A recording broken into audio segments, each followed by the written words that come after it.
Hey family, welcome back. Before we dive in, don't forget to like, subscribe, and share this video with your friends and loved ones. I'd love to know where you're watching from and what time it is there, so drop in the comments. Let's get the hype going. Your support means everything. I never thought moving into that apartment would be the worst mistake of my life.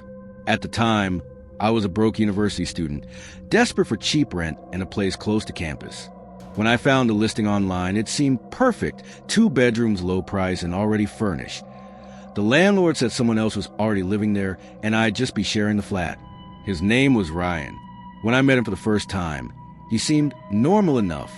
Quiet, polite, thin, with pale skin and dark circles under his eyes. Like he hadn't slept properly in years, it's he first. I thought I'd lucked out.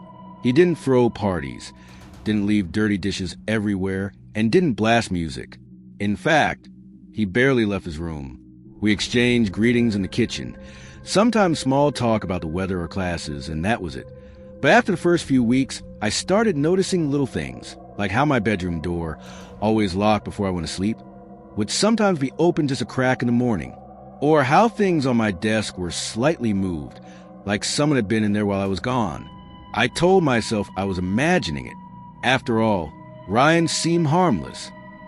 Then came the nights that I'd get up for water around 2 or 3 a.m. and always found Ryan awake, not studying, not watching TV, not even reading, just sitting in the living room in the dark, his back perfectly straight, staring at the blank television screen. No lights on, no sound. When I walked past him, he didn't even turn his head.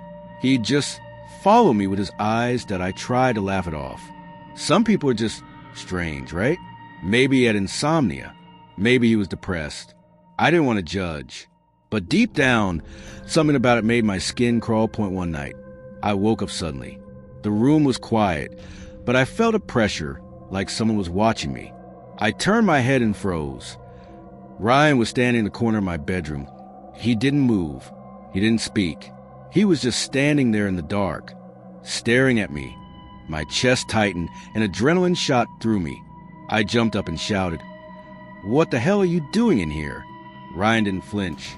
He just tilted his head slightly, like a confused dog.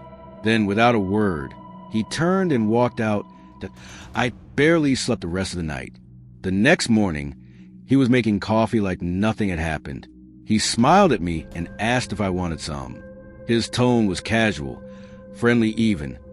As if he hadn't just been watching me sleep hours earlier, I want to confront him, to demand an explanation. But the way he looked at me, calm, collected, like he knew something I didn't, made me swallow my words. I told myself I'd give him one more chance, but my gut told me to leave. The following days only got worse. I started locking my bedroom door with an actual padlock. Yet sometimes, I'd wake up and see small scratches on the wood near the handle, like someone had tried to force it open. My notebooks and textbooks were moved around. I found food missing from the fridge. And at night, I heard soft footsteps pacing back and forth outside my room. The final straw came when curiosity got the better of me. Ryan was out one afternoon, and I went into his room. I told myself I was just looking for proof, some explanation for his behavior. His room was almost empty, a bed, a desk, and a few books. But then I noticed something hidden under his mattress, a notebook. When I opened it, my blood ran cold.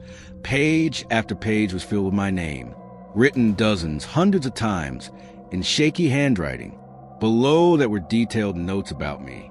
The time I woke up every morning, the number of hours I studied, how often I ate, even how many times I sighed in an hour.